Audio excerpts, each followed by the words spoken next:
Selamat datang di konten saya. Silahkan tonton sampai habis biar nggak salah paham, terutama Kadun. Bletak!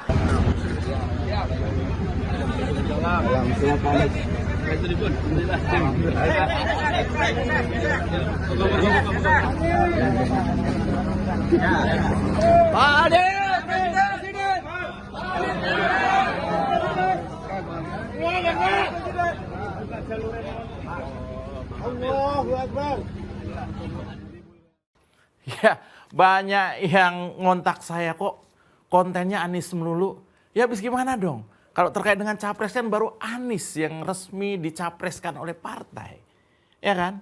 Sementara Pak Prabowo kan baru rencananya mau dicapreskan oleh Gerindra. Dan belum ada deklarasi yang masif juga. Ya mau ngapain? Lagian Pak Prabowo juga nggak ngapa-ngapain. Dia jadi capres yang baik, taat ke Pak Jokowi. Ya kalau Anies kan enggak. Banyak banget drama yang beredar soal Anies. Makanya saya ngonten soal Anies. Apalagi barusan juga saya lihat beredar video pesan Anies untuk menunjukkan bahwa mereka bukanlah kelompok yang memecah belah tetapi menyatukan katanya. Aduh, gimana dong? Pesan itu disampaikan Anies ke relawannya saat menghadiri deklarasi bersama Forum Ka'bah Membangun dan Forum Ulama Membangun di Sleman, daerah istimewa Jogja pada 16 November kemarin, daerah saya lagi. Dia bilang gini, saya ingin sampaikan kepada semua, ini semua banyak berkumpul para relawan di sini. Buat semua para relawan, mari kita pastikan bahwa kita bukan rombongan pemecah belah. Pemecah belah, rombongan piring dong ya. Kita rombongan yang mempersatukan, itu kata Anies. Sampai muncrat ludahnya. Kata-kata surgawi kembali dikeluarkan Anies sebagai jurus utamanya. Bagus kan pesannya? Bagus dong, saya setuju dengan hal itu. Ya, catat nih, saya setuju. Tambah bagus lagi karena Anies berpesan agar para relawannya tidak menjelekkan siapapun dan tunjukkan kebaikan-kebaikannya Anies. Kalau ada. Jangkau semuanya, tidak perlu menjelekkan siapapun. Biasanya yang menjelekkan itu sedang jelek. Kalau yang sudah baik, tidak perlu menjelekkan yang lain. Tunjukkan kebaikannya. Kalau sudah baik, buat apa menjelekkan? Kita tinggal tunjukkan kebaikannya, kata Anies. Pendukungnya yang hadir itu manggut, padahal nggak ngerti. Saya aja puyeng memahami. Tapi selanjutnya Anies juga minta kepada relawannya untuk melupakan peta politik masa lalu. Lupakan pilkada 2017 maksudnya ya. Lupakan pilpres 2019 maksudnya kan. Begitu kira-kira permintaan Anies. Bagus kan ajakannya. Ditambah lagi Anies juga mengajak relawannya untuk melihat rekam jejak kepemimpinannya selama di Jakarta. Selain itu Anies juga mengajak relawannya untuk tidak menyebarkan hoax dan membagikan pesan-pesan yang bisa dipercaya. Ya, puyeng ya Anies kayaknya ya. Ya nggak tahu juga sih Anies ini ya. Pasti manggut-manggut ya. Yang nggak tahu Anies ini pasti manggut-manggut. Oh iya Pak, gitu. Apalagi pendukungnya. Sampai kayang banget. Tapi yang tahu siapa Anies, ya paling cuma mau bilang, bacot ente bisa aja Wan. Ya, semua ajakan Anies itu baik loh menurut saya. Dan seharusnya dilakukan oleh pendukungnya. Cuma pendukung Anies nampaknya belum siap untuk melakukan ajakan yang indah itu tadi. Coba deh tengok peristiwa terakhir soal berita Anies menjadi pembicara di KTT G20. Pendukung Anies bertindak terbalik dengan ajakan Anies tadi. Coba lihat judul-judul narasi yang dibuat oleh para pendukung Anies. Coba habis nonton ini buka sebuah kanal YouTube namanya CCTV Politik. Itu memuat video dengan judul Jokowi kepanasan, diam-diam pemimpin dunia undang Anies di G20. Video ini viral. Dan berbagai akun medsos dengan judul provokatif seperti misalnya, tak berdaya Jokowi panik total. Pemimpin dunia undang Anies di G20 jadi sorotan media internasional hingga panggil Anies presiden. Ya memang banyak halunya ya kalau terkait dengan prestasi Anies. Itu baru di media sosial. Ada loyalis Anies seperti Jamiluddin Ritonga misalnya. Pengamat politik yang juga ikut memuji Anies karena menjadi pembicara di forum G20. Jamiluddin mengatakan bahwa tampilnya Anies di forum G20 adalah bukti bahwa kapasitas dan prestasi Anies diakui oleh dunia dan akhirat. Hal ini menunjukkan bahwa level Anies berada di atas kompetitornya. Anies sudah diakui dunia, sementara kompetitornya masih pas-pasan di level lokal katanya. Ya, namanya orang nganggur bebas ya. Dan masih banyak lagi puja dan puji dari pendukungnya Anies lainnya yang semuanya nyaris mengandung unsur kepalsuan alias hoax. Ya namanya aja pendukung, apalagi yang tipe pasca bayar ya. Segala hal pasti dilakukan. Beda sekali kan ulah pendukung Anies dengan pesan Anies tadi yang pertama saya bacakan. Mereka menyebar hoax dengan mengatakan Anies menjadi pembicara di forum G20. Faktanya Anies berbicara di side event B20, side event sampingan, nggak penting-penting amat. Anies sendiri juga mengakui hal itu pun karena Anies mendaftar sebagai pembicara yang nggak penting itu. Ya pendukung Anies juga menjelekkan pihak lain, mereka mengerdilkan Pak Jokowi dan meremehkan para kompetitor Anies. Dengan melakukan itu, para pendukung Anies sudah melakukan upaya memecah belah karena menyinggung perasaan pihak lain. Para pendukung Anies susah move on dan mudah baper serta sakit, mungkin sakit jiwa, saya nggak tahu. Ada banyak contoh yang bisa kita ambil. Coba perhatikan saja salah satu kelakuan orang dari kelompok sebelah. Mereka tak segan-segan menyerang urusan keluarga atau pribadi Pak Jokowi. Mereka sangat beringas menyerang, bahkan hoax dan fitnah adalah jalan ninjanya. Hidup mereka tampaknya penuh dengan kepalsuan kayaknya ya.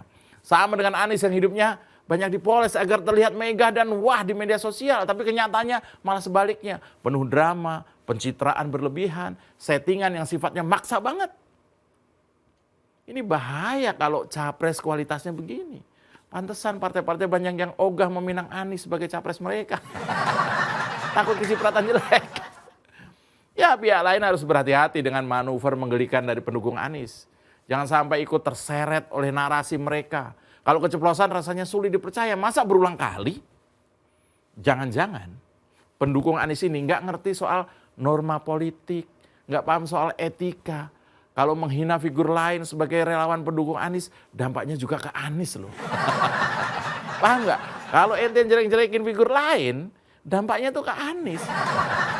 Karena kata Anies, perilaku pendukung, perilaku relawan itu mencerminkan yang didukung. Selamat datang di Oposisi 69 bersama saya, Mas Yoprai. Tarik Bambang, sedikit disenggol lapor polisi, padahal doyan nyenggol tanpa basa-basi. Orang ngebanyol kok disomasi. Oh sial, semua salah Jokowi. Begini ceritanya bos. Jangan-jangan pendukung Anies ini nggak ngerti soal norma politik tadi saya bilang. Nggak paham soal etika. Kalau menghina figur lain sebagai relawan pendukung Anies, dampaknya juga ke Anies. Ingat yang diomongin Anies waktu itu, bahwa perilaku pendukung itu mencerminkan yang didukung. Mungkin lebih tepat kalau disebut ada koordinasi yang terencana. Seolah-olah narasi seperti ini sengaja dibesar-besarkan agar dapat menjaring orang-orang lugu. Intinya jangan mau dibohongi apalagi dibodohi oleh propaganda murahan seperti itu. Mereka sudah kelaparan berat, mau berkuasa sesegera mungkin. Udah gak sabaran. Iya kan ada kan partai-partai oposisi itu hampir 10 tahun berada di luar kekuasaan. Waduh, bisa kosong nih pundi-pundi partainya nih. Pernah beberapa waktu lalu ya.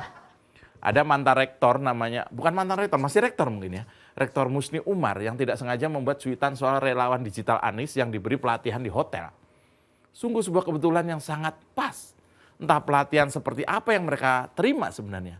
Ada saja ya trik politik mendukung capres yang satu ini. Berlaku seperti musang berbulu kelinci. Apakah pesan Anies tidak dilakukan oleh pendukungnya? Tidak bisa dinilai begitu karena pemberitaan tentang Anies sebagai pembicara di G20 kemarin terjadi sebelum pesan Anies di Yogyakarta padahal. Sekarang tinggal dilihat saja bagaimana respon pendukungnya setelah ada pesan dari Jogja kemarin itu. Kalau tetap sama ya berarti Anies tidak didengarkan oleh pendukungnya sendiri. Atau dengan berbicara sejuk seperti pesan yang disampaikan Anies berarti mengakui kalau pendukungnya sering menyebarkan hoax dan negatif campaign yang sangat berbahaya untuk Anies. Mungkin Anies itu menasihatin kemarin dari Jogja itu karena lihat perilaku pendukungnya begitu mungkin. Saya mengamati ya, ucapan dan pesan Anies untuk melupakan peta politik masa lalu seperti pilkada, maksud dia adalah pilkada gubernur DKI tahun 2017 yang penuh dengan politik identitas. Ya kita mengetahui semua itulah. Anies ingin julukan bapak politik identitas itu dilupakan begitu saja. Enak aja. Mana mungkin. Anies selama ini sulit dipercaya, banyak bohongnya, pencitraannya sangat dipaksakan, maka bagaimana bisa dipercaya banyak orang? Kebohongan Anies selama ini sangat jelas, bahkan terkenal dengan kelicikannya. Wah, asik, dramatis ya, kelicikannya. Tapi bagi saya, walaupun berupaya seperti apapun juga, anggapan sebagai politikus yang besar karena politik identitas tidak akan dengan begitu saja dapat dilupakan. We are never forget, sir. Anies Baswedan perlu bekerja lebih keras lagi. Padahal sebenarnya ada satu pekerjaan penting yang harus segera diselesaikan oleh Anies Baswedan. Yaitu mempercepat proses terbentuknya kerjasama koalisi sehingga pencapres dirinya itu segera mendapatkan kendaraan politiknya. Paham nggak? Sekarang ini mau Anies ngapain aja belum tentu jadi. Karena baru partai Nasdem yang mendukung dia. Dan itu nggak ada artinya. Kalau sampai akhir tahun depan, akhir tahun 2023 juga nggak ada yang mendukung Anies, hanya satu partai ini. Nggak mungkin Anies bisa ikutan nyapres. Ya sehingga diusungnya dia oleh Partai Nasdem tidak berpotensi sekedar pepesan kosong doang atau menjadi lelucon abad ini. Sudah tebar pesona kesana kesini, nggak ada yang dukung. Tapi mungkin memang seperti itu skenario yang direncanakan, mungkin ya. Namanya politik, ada bagi-bagi tugas. Koalisi menjadi bagian dari kerjaan kepartaian, sementara dukungan masyarakat menjadi bagian dari Anies. Wah, cukup masuk akal sih menurut saya. Toh Anies juga bukan orang partai.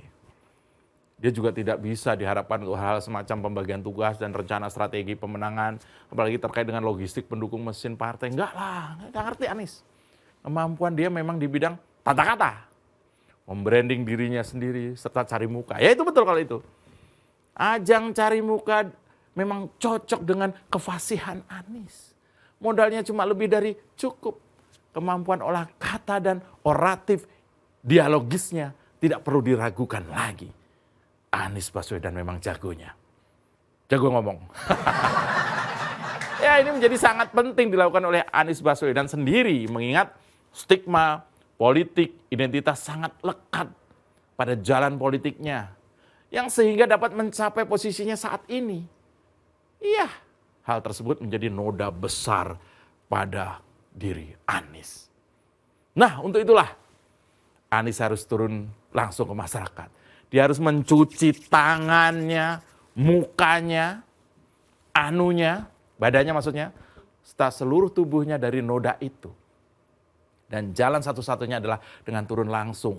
Anies Baswedan harus mendatangi setiap tokoh dari agama apapun, dari suku apapun, dan dari golongan manapun, sehingga menimbulkan kesan penerimaan atas dirinya yang ternyata sedemikian luasnya, seolah-olah. Jadi dapat dimengerti ketika kemudian kubu Anies Baswedan akan menyebarkan klaim-klaim sepihak atas berbagai dukungan dari berbagai pihak. Akan catut sana, catut sini, senggol sana, senggol sini, embat sana, embat sini, demi memperlihatkan penerimaan atasnya yang berasal dari berbagai komponen masyarakat. Saya Mas Joprey, salam bletak. Tarik Bambang. Sedikit disenggol lapor polisi, padahal doyan nyenggol tanpa basa-basi. Orang ngebanyol kok disomasi. Oh sial, semua salah Jokowi. Kita dukung aksi melawan intoleran, radikalisme, dan juga terorisme demi Indonesia yang lebih baik dengan cara subscribe di kanal 245 TV. Makasih.